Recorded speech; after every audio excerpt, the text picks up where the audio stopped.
nicyo gituma muri mukuja ku marimbi, muri mukuja ku marimbi iriya niho haba abakristo baba hariya ni hehe Rangata, abakristo baba Rangata, uriya ni umwuka w'abasadukayo. Kuja Rangata ni umwuka w'abasadukayo kandi uri hano umoja. Sinakubwiye ngo umfatire gusa umutekano, naje kubabwira mwuka w'abasadukayo ngo nuwakana umuzuko. Uzuvuga ngo ntakuzuka aho twahanze umuntu muzamuja kuharirira niho ari, niho ahora, niho azahora, zararangiye. Muri mukuvino mwese mukaba mwitera, mwese mukambara udupira twanditseho abantu mukaba mushiriya hariya bera Rangata habaye abera, Rangata habaye abera. Hari abasadukayo, mwuka w'abasadukayo, mwuka w'abasadukayo, mwuka w'abasadukayo, mwuka w'abasadukayo. Rangata tawe rubayo, tawe. Bibiri iravuga ngo mu kuzuka kwa Kristo ngo yazukanye paradiso ayizamukana n'abera. Bafanye ivyibingiro. Yesu yarazutse azukana paradiso, yari kwikuzimu. Yesu yabambe yarangije kuducungura. Abari mu isi yari yabarangije kuko yari yitwa ngo n'umwami w'abariho w'abazima n'abapfuye. Yesu yanga kugarukira ku musaraba kuko yaraturangije twebwe abariho, aramanuka aje kuzimu gukura y'abandi. Mwebwe muri mukuja kureba ikuzimu gute kandi Kristo yarabakuyeyo. Mwuka w'abafarisayo w'abasadukayo. Udumiye mugenzi wawe umusengere wakigishe kugejeje ikibazo imbere y'Imana kandi uteye unyaze unabohoshe. Ajya twari tugeze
neza ku buzima bwawe. Tumbira Yesu niwe gisubizo cy'ibibazo wibaza mu buzima bwawe. Amen. Some ijambo ry'Imana. Hallelujah.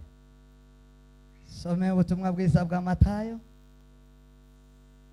ibice 16 umurongo wa 6.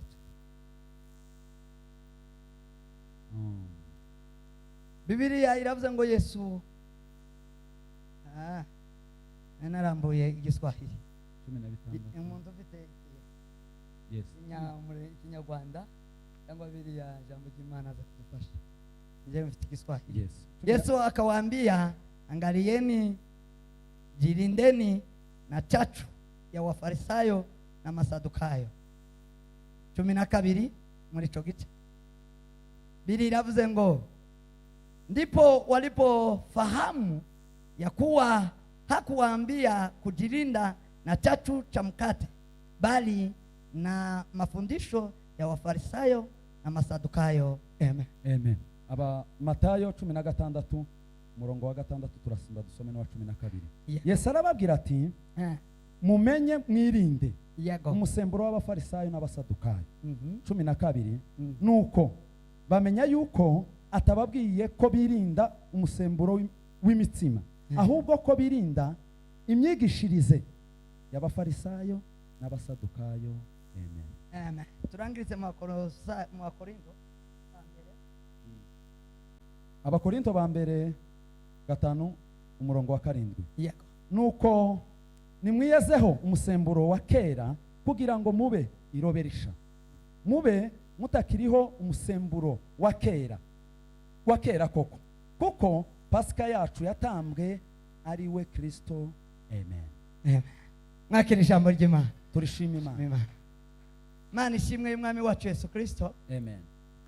Iduhaye umugoroba w'uno munsi wo kongera kubaha kuko twabiraganye ko tuzabaha. Ndashima Imana yabikoze. Imana yo mu ijuru ihabwe cyubahiro. Sikubw'imbaraga zacu, si no gushaka kwacu, ahubwo n'imbaraga z'Imana isumba byose. Imana yabikoze ihabwe cyubahiro. Amen. Ndayishimiye. Undi kandi ndashima ubwitorero rya Hope yongeye kandi kuduha uyu mwanya. Imana yo mu ijuru bahumugisha. Uhereye kuri apostle hamwe n'abakozi bakorana, Imana yo mu ijuru bahumugisha. Dushimye cyane ikaze mutwiyegereje. Amen. Gatatu ndashima kuba Kristo bose tubonanye, bene data batuye hano n'abandi batuye Kayore, tugize iminsi tubonana, turabanezerewe muri inshuti zacu, turabakunda muri Kristo Yesu. Imana iduhaye guterana namwe ihabwe cyubahiro. Amen. Shimiye kubana na mwene data bavuye muri Amerika, iwacu twari turi kumwe kuwa gatatu. Imana ishimwe ko twongeye kubana. Shimiye kuri Musekera, Imana imuhumugisha muri cyane. Mubonye ubunyina hane ho makuru ari hano n'umudamu we, Imana ibahumugisha mwinshi. Duherukana ubundi yari ari ino.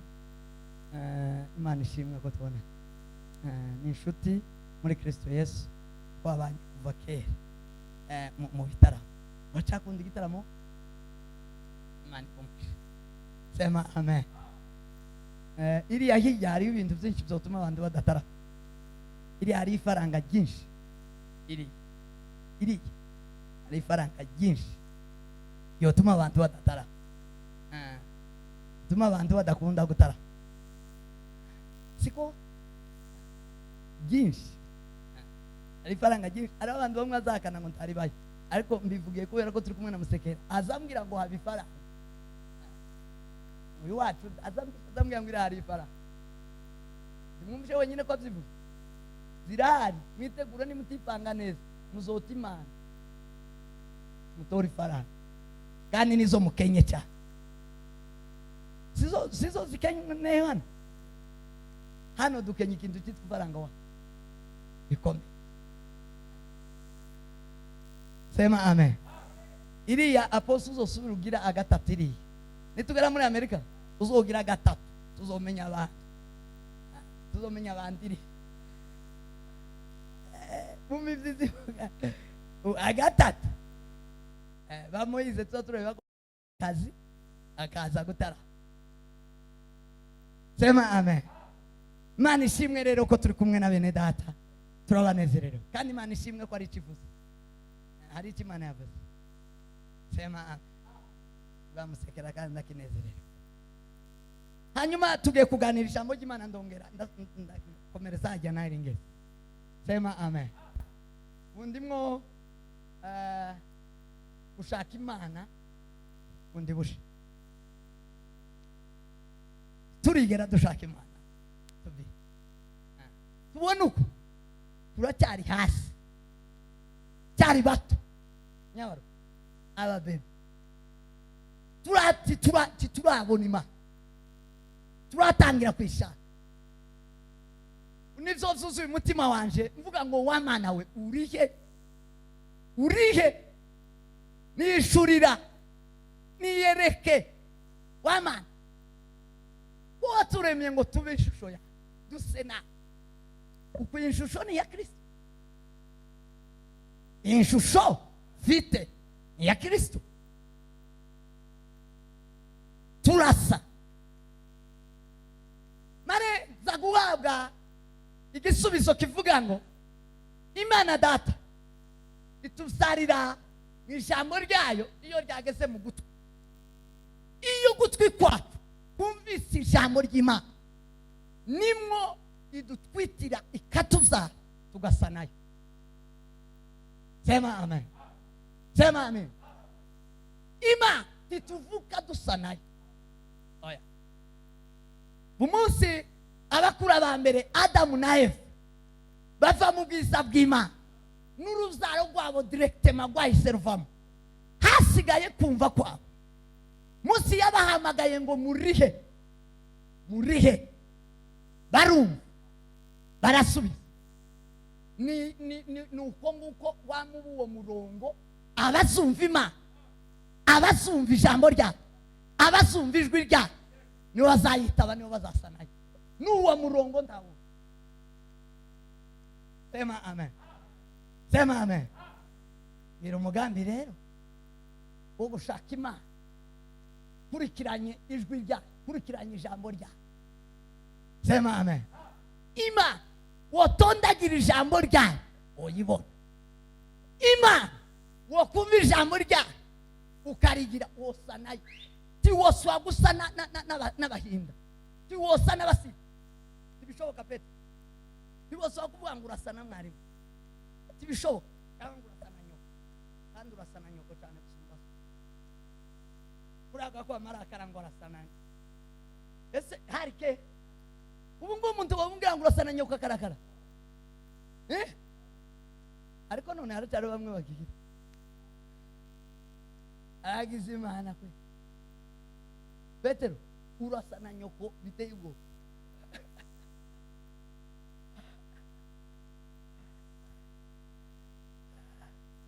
Sema amen. Tukuze umukozi. Ayimidi ese namwe mzamurakara iyo bavuze ngo turasa namwe. Muzamuzishime. Cyangwa mzamwamwakana ngo yarasa nasa. Abagore bazatsindira abana ngo barasa nabasi. Bakamubwira ngo sarasa. Iri zuru ko mbambona rijya nyina, nareba amatwi nkabona ni nyina. Akamubwira ngo wabiyoboye ngo arasa nawe hano mu irugo. Ngo reka yerekere yo girero ko dasana. Sema amen. Ijambo ry'Imana, ijambo rya Kristo, Bibiri yoba muri twe ko kwa madusanima. Sema amen. Sema amen. Wagatatu tuganira gutega ugutwi, kumva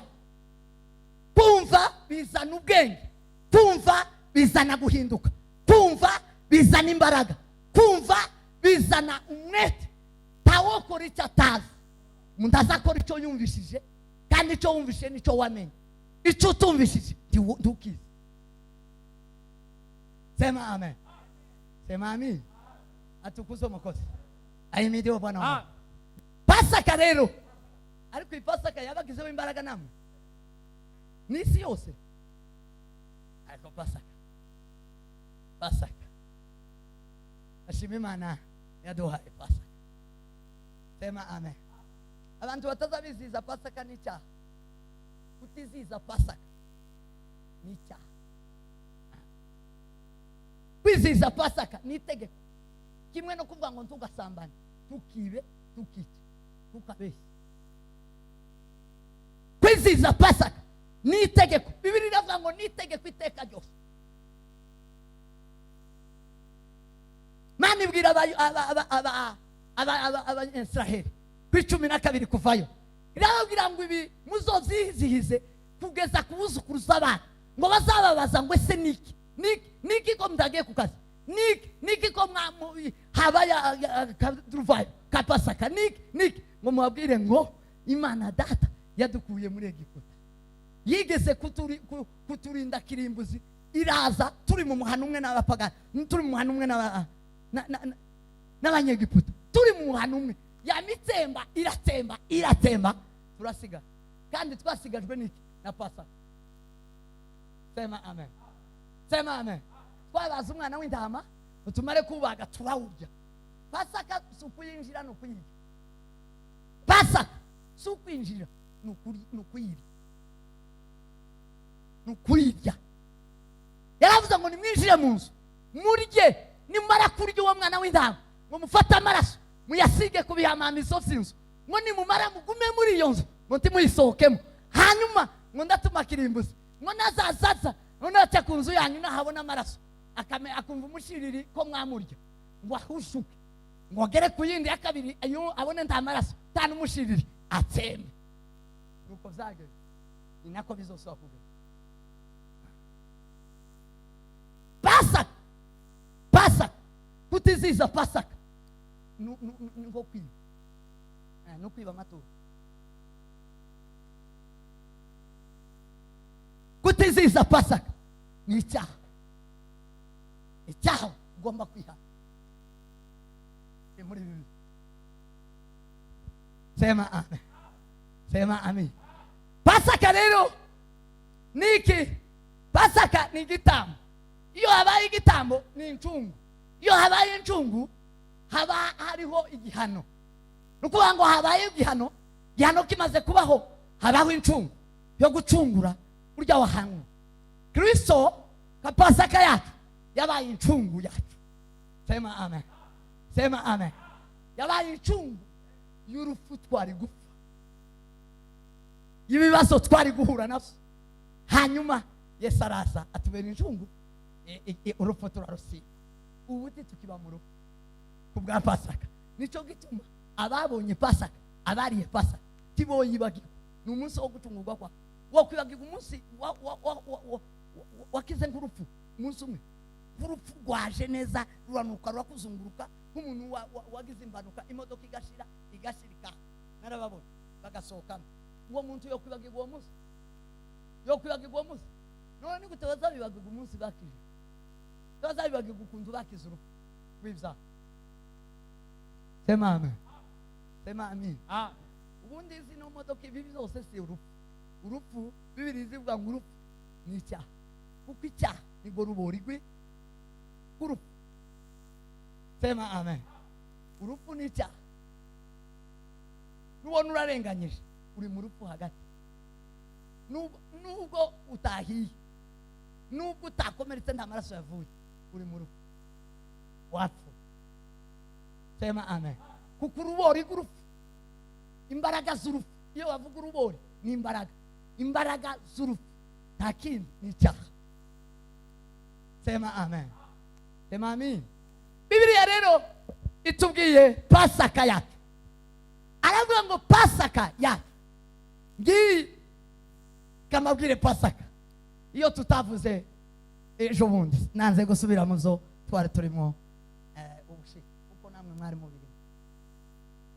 Kigice dusomye ni Paulo wazubwira abakorinto, ababwira pasaka, abakura muri pasaka ya mbere y'Abanyesiraheli ndetse n'iya Adamu ya mbere, kuko pasaka yahereye muri Edeni no muri Egiputa. Arababwira ngo ipasaka dufite none mu isezerano risha ni Kristo. Sema amen. Sema amin.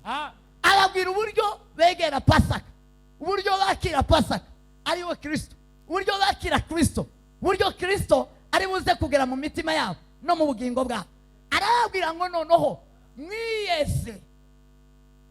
Pasaka n'ukwiyeze.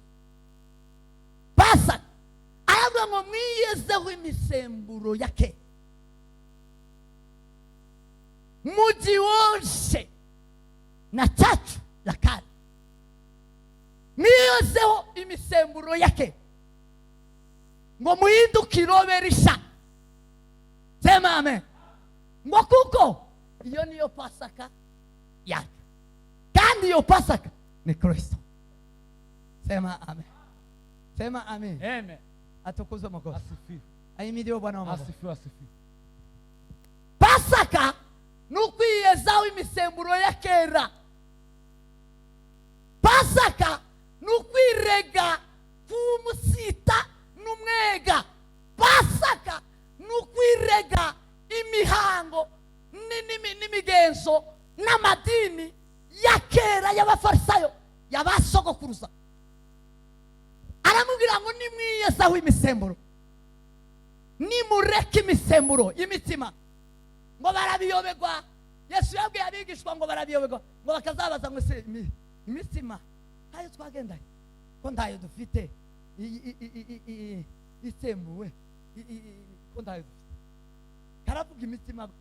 Yesu ngo abona ko babiburanya mu mitima, arababwira ngo imisemburo imitima isembuwe mpambabwira ntabwo ari imitima iriya mwamure, si imigati, ntabwo ari imigati.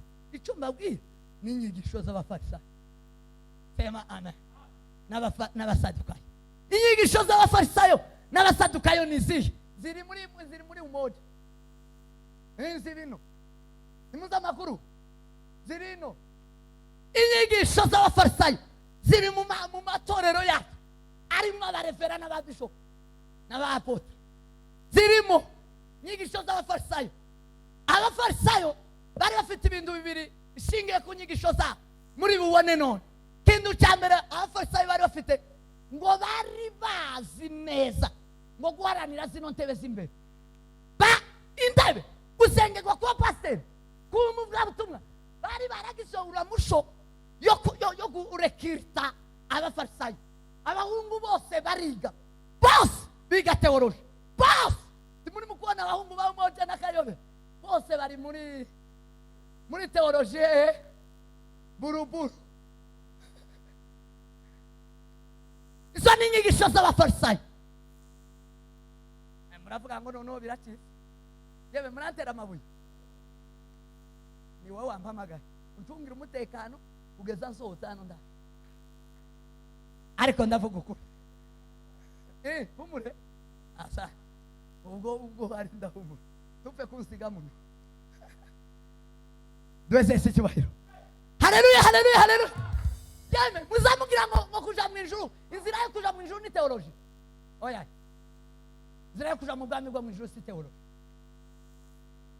Inzira yo kuja mu ijuru ni kwihaniza. Yesu tigeze abwira abantu ngo baje kuri teoloji, ariko yarababwiye ngo nimwihaniza. Uzosome Bibiliya. Yohana wavuye mu ijuru, Yohana umubatiza, tigeze atuma abantu ngo muje mu mateoloji, yarababwiye ngo mwihaniza. Inyigisho z'abafarisayo nizitreninga abantu kuja mu mateoloji, nukubabwira ngo nimuje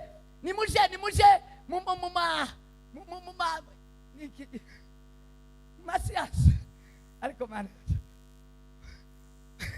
muje mu nyuguti, muje kwiga inyuguti, mumira inyuguti, ko barahamagara habe n'abatarakebwa, ko barahamagara abantu bose. Mwese muje mu nyuguti, mwese. Mungu mutoya akamazuka akamagenda mu nyuguti, akavare yava hari amaze akazana doctrine, akazana izindi nyigisho. Niso n'inyigisho za umwuka w'abafarisayo, umwuka w'abafarisayo. Ko muragira ngo iriya ni witoye kumenya ijambo ry'Imana, niko muri mukubwira. Ni uramusho w'abafarisayo. wa muco y'abafarisayo aya makuru agere kure mu izina rya Yesu Kristo. Ndasenyagura mwuka w'abafarisayo, ndasenya mu izina rya Kristo Yesu. Haleluya. Muranga kunyikiriza, muracyanyikirije se? Nimunyikirize. Murahari yeme? Yego. Atukuze mako. Asifiwe. Abafarisayo babwira abantu ngo baje mu training. Wowe uje muri training. Wige. Baragenda baratraininga. Nimwe batraininzemo Basawuri baja mu bafarisayo. Bararekirita abahungu bose buzura inyuguti. Bose b'Abanyisiraheli. Bose Yesu ngo ashike asanga abantu bose bagira inyuguti. Bose bagira amaverse biblique. Bose amaverse biblique. Bose ya babitegereze mu mitima yabo. Aragira ngo mwebwe muzamugenda muvuga ngo mwemera Imana ariko muhagana ngo imbaraga zako. Muzi imbaraga z'ijambo ry'Imana. Imbaraga z'ijambo ry'Imana mu muntu n'ukwihana. Mwebwe muzamubivugisha kano ariko ngo muhakana imbaraga zako. Wamureba ivyo akora. Nico bituma bari mu kutubwira ngo twarababariwe. Mwebwe tibiragera ino. Ngo twarababariwe kera. Ngo nivyo tuzokora. Ngo twarabibariwe. Ngo muri mu kwiremereza mugira gute? Abafarisayo. Fariseo.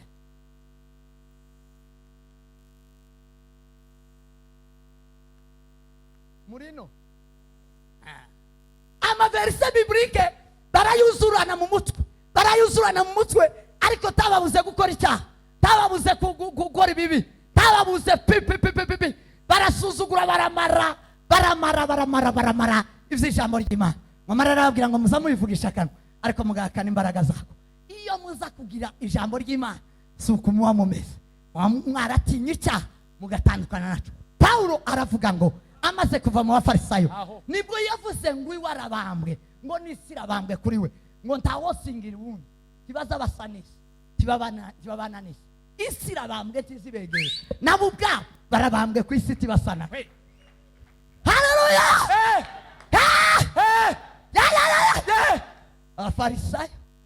Abafarisayo baruzuye barateye Kayole na Mwiki na Umoja. Farisayo turabuzuranye wa turabuzuranye atukuze ayimidiyo bana mama nico cyambere cya abafarisayo. Yesu arababwira ngo mwirinde umusemburo w'abafarisayo. Umusemburo w'abafarisayo nubigisha kuja ku mateoloji mudakijijwe. Semburo w'abafarisayo nukwigisha ukakubwira kwigisha utarize utarakijijwe. Musi umwe bigeze kubwira Yesu kubera ubwo yarazi yakazayigisha amagambo y'abafarisayo. Yaramaze kumenya abafarisayo baramubwira ngo se ko tubwira ibintu tugasanga birasa n'abafarisayo abatafite. Arababwira ngo mbabwira aho muzobamenyera. Sema amen. Ngo muzabamenyera kuki? Kumbuto za. Abafarisayo tibagira imbuto ariko bagira amaverse biblique. Tibagira imbuto habe ni. Tibagira imbuto habe ni.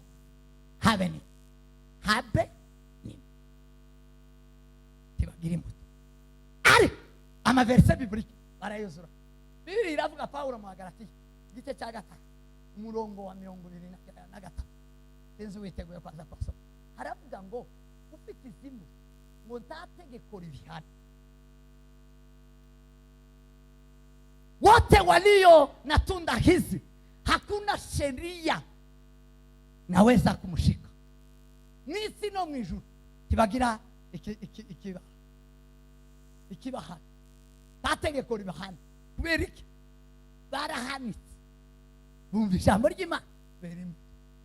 Abafarisayo kibagira imbuto. Nico gituma bafite mechanisme de défense. Bakavuga ngo Yesu yaratubabariye. Yesu yababariye bande. Yababariye bamwakiriye. kandi abamwakiriye bose bayobowe nawe. Ni umwami, kandi umwami wacu tazayosha. Niko yavuze ngo tiyosha kuko nawe atosheka, ndawomwosha nawe tiyokosha abana. Ibiri muri Kristo ni imbuto, ni imbuto. Ibyuzuye Kristo ni ubugwaneza, ni urukundo, ni ukugwa neza, ni ukubaha. N'ibiriya zose ziriya mbuto zose nizo zizuzura Kristo. Iyo Kristo ageze mu muntu, ari ryo jambo ry'Imana rigeze mu muntu, rizari kuzanira izo mbuto. Abafarisayo ntazo bagiraga. Yesu arababwira ngo ikizabatandukanya ni imbuto. Kubera ubwira ijambo ry'Imana utagira amaverse biblique, utari mu mwuka w'abafarisayo, uwo nguwo yera imbuto. Sema amen. Nuwo yasavuga ngo mwirinde abafarisayo, mwirinde n'abazanira ijambo ngo mwirinde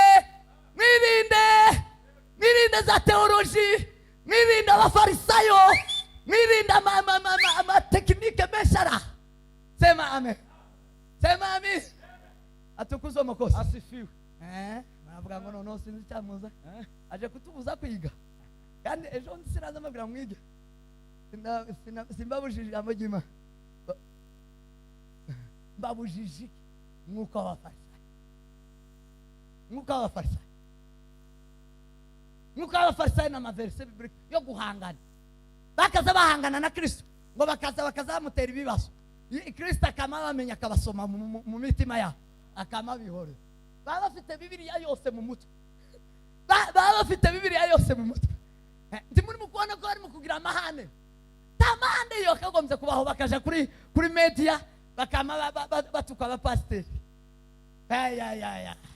Mwuka w'abafarisayo ntawogira ijambo ry'Imana ngo namara atukana arakara. Mwuka w'abafarisayo arabwira ngo mwirinde uwo musemburo urahari, izo nyigisho zirahari, uwo mwuka urahari.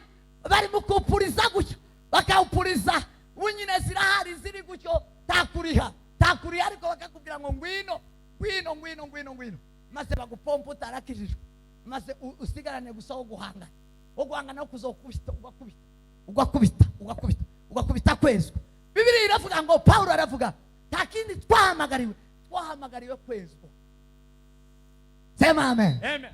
Nubona mwitorero havuyemo ubutumwa bwo kwihana, havuyemo kubabarirwa ibyaha, ubutumwa bwashize, bakuyemo Pasaka ni ukwihana, kandi Pasaka niyo shingiro ry'abakristo. Bibiliya iravuga ngo 12 ngo iyi Pasaka ngo ukwezi kwa mbere mu mezi yayo kubifura. Pasaka niyo fura, niko kwezi kw'imfura mu bakristo, niko kwezi ko gukizwa, niko kwezi ko kwakira Kristo, niko kwezi kwa mbere ko kuvuka kwawe muri Kristo Yesu. Sema amen. Cyo gituma muri nzarimbye ngo sinzibagirwa umunsi nakizwaga ubwo Yesu yinjiraga muri shi. Ni Pasaka. Pasaka mwana w'intama umunsi namuriye sinzibagirwa uwo munsi. Pasaka ni ukwezi kw'imfura mu mezi yose. Arongera aravuga ngo n'ukwezi ngo kwa mbere mu myaka. Umukristo anniversaire y'umukristo ni kuri Pasaka. Sema amen. Ni kuri Pasaka. Iyo rero bakuyemo kwihana, bagakuramo kubabarirwa ibyaha, baba bakuyeho Pasaka. Pasaka aba yayimaze imbaraga. Abo nibo bakeresa amaraso ya Yesu, abo bazahanwa nta kabuza. Nibo bafarisayo bazafatwa, nibo bahanuzi b'ibinyoma, nibo bigishwa b'ibinyoma. Bibiliya ivuga bazafatwa n'umujinya w'Imana, bayobeshe benshi. Sema amen. Yesu azutse, apostol yabivuze, yazukanye imbaraga zigitangaza zo guhindura abantu. Nibwo abantu bahindutse, yapfuye arazuka. Azutse yabonanye n'abigishwa, amaze kubiyereka, yarababwiye ngo mugende mubwire amahanga yose kwihana ibyaha no kubabarirwa.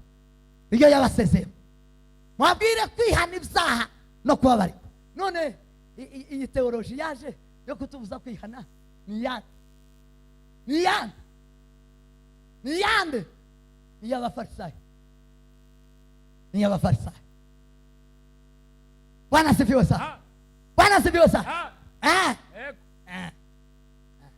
Ni y'abafarisayo. Bwana asifiwe sana. Yesu yaravuze ngo tiyaje gukuraho amategeko, ngo ntazakuraho habe n'inyuguti n'imwe. Yesu tiyakuyeho amategeko. Muntu Bwana tukuzwe. Ahimidiwe Bwana wa maboko. Asifiwe. Yesu tiyaje gukuraho amategeko, yaje kuyasohoza mu cyimbo cyawe ngo wowe umwakire abarayujuje yose, yama gusigira yose, agusigemo amategeko, ayandike ku ndiba zawe, ayandike ku mutima wawe, ayasige muri wowe, agusigire umwuka wera ukuyobora, ugenda uyakwereka yose uyuzuza.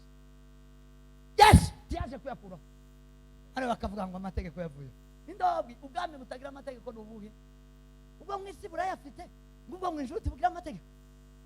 Abafarisayo, abafarisayo, Amen. nk'uko abafarisayo turawucashe mu izina Ya Yesu. yes. Abafarisayo aravuga ngo mwirinde, mwirinde, niko Bibiliya yavuze, mwirinde umusemburo w'abafarisayo, mwirinde inyigisho z'abafarisayo, mwirinde ngo ntibazababuze ibibi, ntibazabuze ibibi, ariko bazavuga ngo tubikorera ahagaragara. Yego, niyo principe. Azakubwira ngo ntibabikujije ariko tubikorera ahagaragara. Baza bagukeka, babigukekeho, ariko tubishira ahagaragara.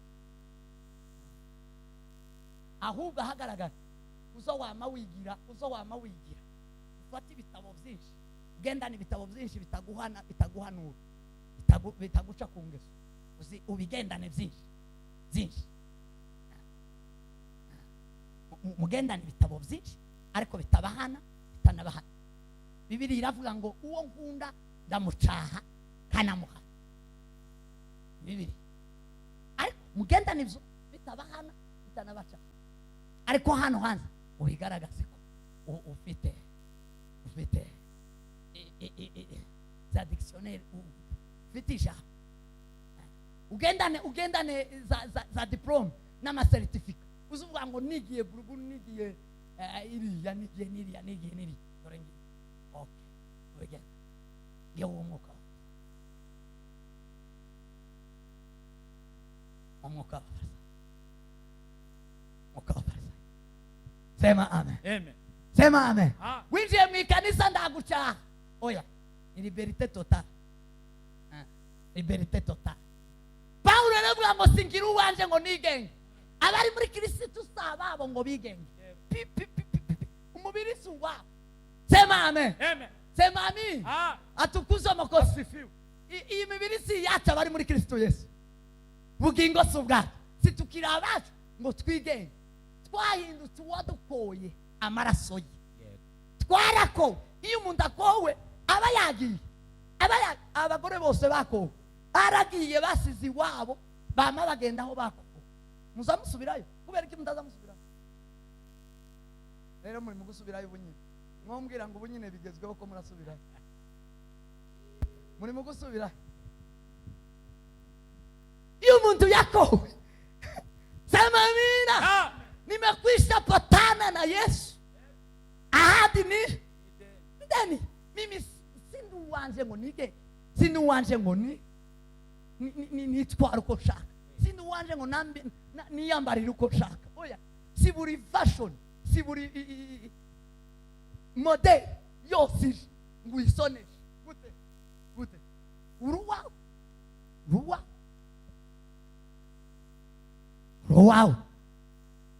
roho ngo wiki. Sema amen. Asifiwe makosi. Cyo gituma mu makanisa yacu kibagica woca harimo umwuka wa Farisayo taguca. Umwuka wa Farisayo ndaguca be kuza mu ikanisa, wambara uko wambaye mama numaruze mu ikanisa, tusibe gusa amaterano ngo kurya uba wagiye mu ijuru. Kudasiba amateraniro no kujayo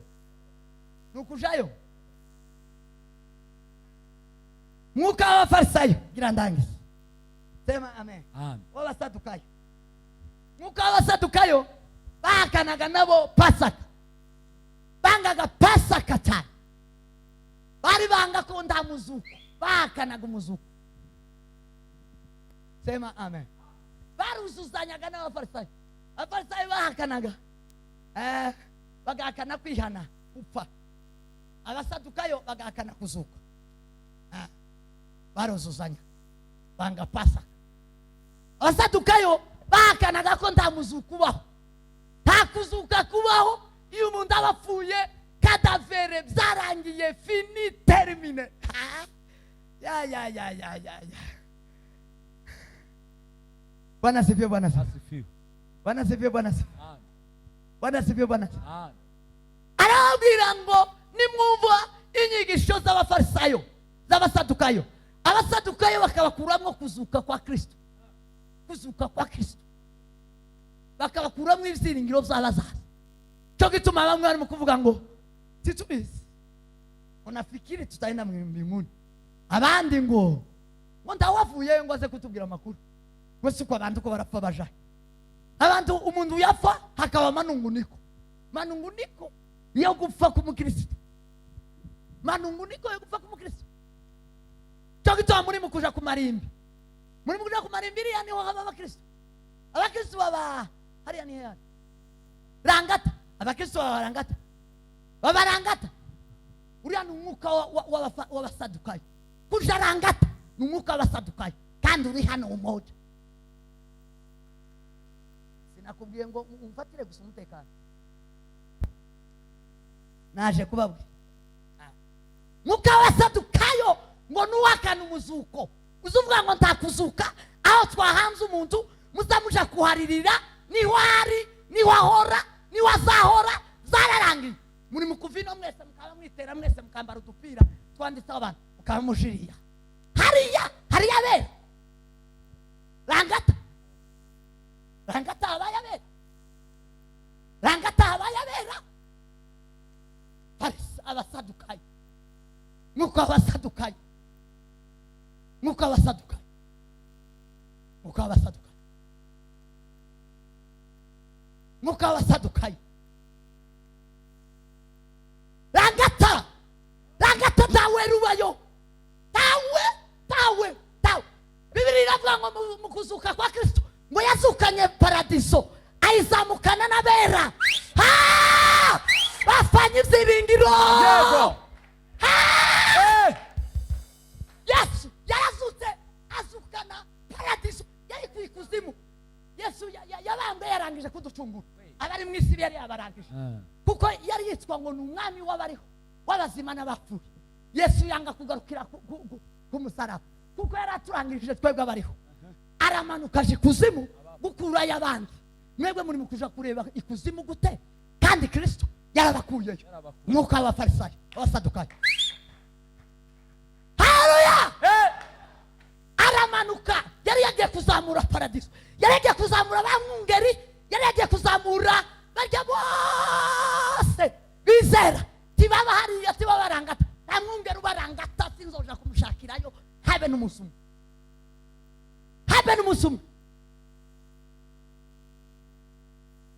Mwungeri abarangata. Abayo. Mwungeri tabarangata. N'abagenzi biwe bose barya bose. Bapfuye bize. Tibabarangata. Yesu yakuye paradiso yabe mu rupfu. Tibakingiraniye mu rupfu. Bari muri paradiso. Sema amen. Tibari mu gitaka, tibari mu kya gitaka. Nimba ari gitaka muzoza mufatana kibi. Cyarangata ni iki ni bimwe. The same. Ariko umwuka w'abasadukayo utatwemeza ko abantu batari hano. Sema amen. Bagiye gushaka Yesu. Babagore Maria Madagarena na Maria wundi. Ariko nkunda bari abagore. Abagore bintu bari bagiye.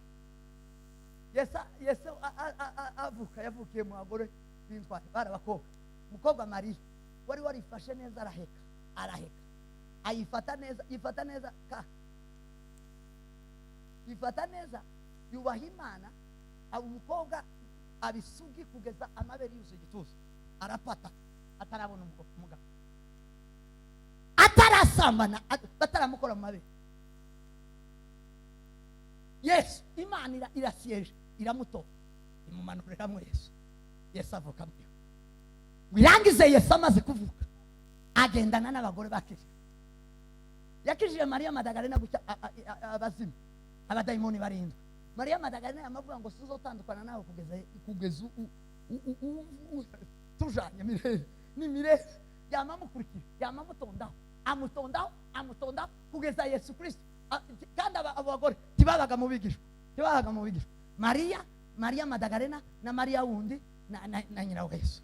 Abo barabira ba Yesu. Mariya ntiyari umwira wa Yesu kuko ari nyina. Yari umwira wa Yesu kuko yubahaga Imana, atigeze asamba. Sema amen. Abo umwira wa Yesu.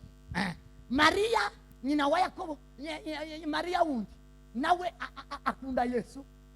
Yaramukunze, yihanye ibyaha ngo amukunde, yamamumeneraho icupa yose, ifaranga zose, ikintu cyose afite, yamavuga ngo ni wowe gusa. Madagarena yamavuga ngo ni wowe. Abagore baramusapotinze muri ministeri. Abagore bazasapotinga ministeri neza ni bande? Turacyabagira. Bazaba bakunda Imana, baba mu murimo w'Imana, bazaba abagore nibo babwiye abagabo ko Yesu yazutse.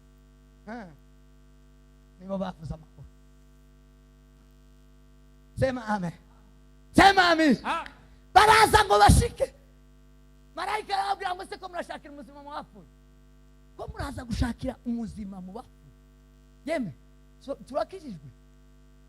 Ndabajije turakijijwe. None umwuka w'abasadukayo waje waturutse muwirinde. Naje kubabwira ngo umusemburo muwirinde, gasemburo mwirinde umwuka w'abasadukayo. Tuzawemera ko abantu bazuka, tuzawemera ko abantu bari mu gituza cya Abrahamu, tuzawemera uzubwira ngo abantu bari mu kuzimu, zamavuga ngo naho bari sahase twahanze basokuru naho baba babaranga. Abandi bakava muri Amerika ngo bagiye kureba base ngo bapfuye, ngo iriya igisoro, iriya rusororo